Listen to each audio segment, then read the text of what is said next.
Welcome home, Carter. Omar, that is, the new pin-up boy of the Canadian left, has been defended and whitewashed, but he's a killer and a terrorist. Please don't forget that. Ezra Levant proves it in his new book, the best book ever written, The Enemy Within, it's called, published by McClelland Stewart. You can certainly order it now. You can buy it the weekend. Hello. Hello, and thanks for having me back on the show. Pleasure. You know, Michael, I like to write, I like to talk, but this book is not just about the exercise of chatting. I have a very specific goal with this book, and it is to get Canadians to tell our government, tell Vic Taves in particular, he's the Minister of Public Safety, not to sign the prison transfer agreement to let this terrorist come back from Guantanamo Bay to Canada. And you don't hide that. You said that quite clearly, that there is an intention. It's not just an academic book. This is what I want to happen. That's right. I mean, I believe in advocacy. I mean, I'm a conservative. I believe in law and order. I believe in the war against terror. And this Omar Khadr is not this little lamb that he's being portrayed to be. This book is about Omar Khadr, to tell people the facts about him that the media hasn't covered. But it's also about that media themselves. Why have the mainstream media in Canada and the Canadian Bar Association and so many people who should know better, why have they championed a confessed murder? Why?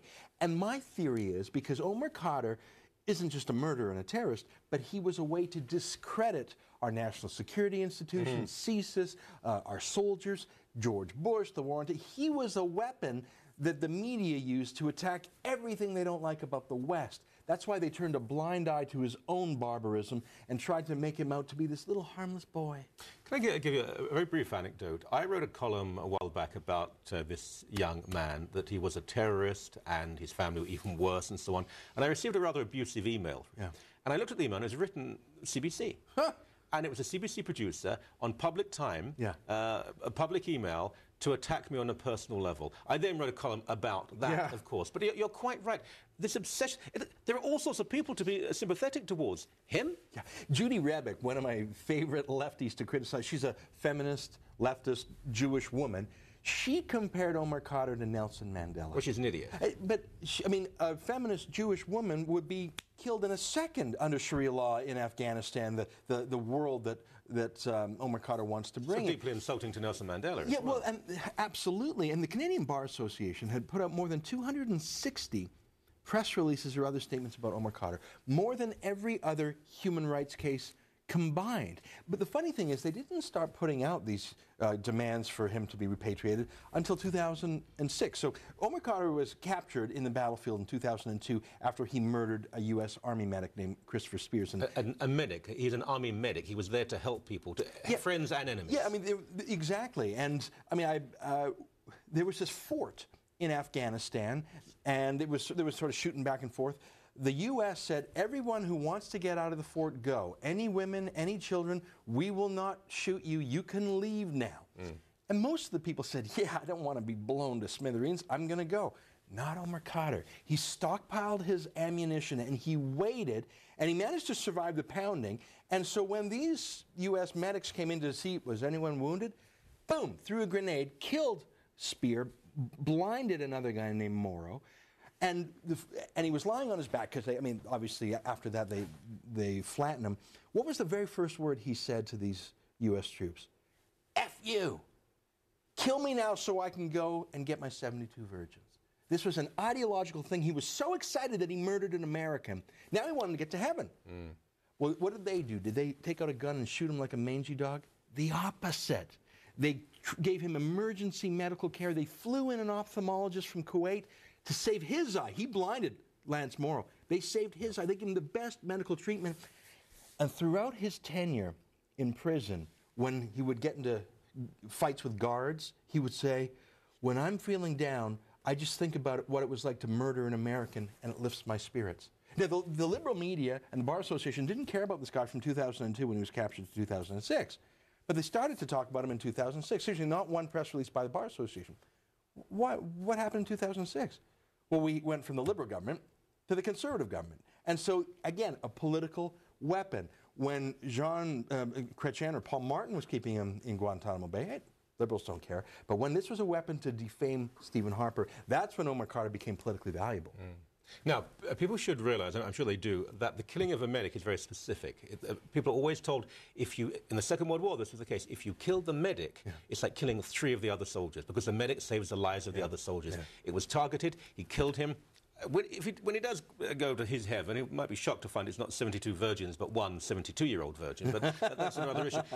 It wasn't a child who was being oppressed, victimized, psychologically tortured by his father. This was a young person. And remember, age is relative in terms of maturity in other parts of the world, who decided he wanted to kill representatives of the West, American or Canadian. He did so. He has to pay the price. Yeah, he was just a few weeks shy of his 16th birthday. By the way, our Canadian Armed Forces recruits people at age 16. So he was a few weeks younger than the boys were sending off to war. Now, United Nations law, the International Treaty on the Rights of the Child, Amnesty International, everyone is agreed that the rules of war say that 15 and up, you're a soldier. Now, 14 and under, there's a question. This guy was 15, he was almost 16. So there is actually no legal precedent, no treaty, no custom that a 15-year-old is a child. When we think child soldier, we traditionally think of an 8 or 10 or 12-year-old in Africa, physically kidnapped from his parents, often drugged up, often told, if you don't shoot now, we will shoot you, under duress. That's what we think of when we think of child soldiers. There really are child soldiers in the world. But this guy, he wasn't under duress. His dad wasn't there.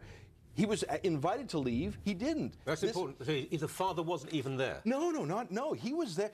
He was I'd call him the 007 of Al Qaeda. He's trained in poisons, trained in surveillance, trained in making bombs. And that's the thing. The image most of us see of Omar Khadr is this young junior high school yearbook photo that his mother handed out to the press. Whereas, you know, we actually have images captured from the Al Qaeda camp of him assembling IEDs. But you've got his family a little, because, I mean, not all of them, but many of them aren't exactly poster boys for the Canadian way of life. No, the opposite. I mean, his dad died, a terrorist fundraiser. I mean, his dad flew between Canada and Afghanistan raising money for terrorism. A personal friend of Osama bin Laden.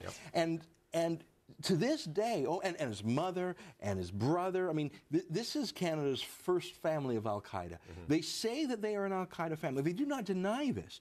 Now, Khadr's father was captured by the Pakistani government on suspicions of terrorism, but Jean Chrétien was pressured to ask for his release. And so we've seen this political pressure, this, he doesn't mean it, they're so cute, these kids, these children.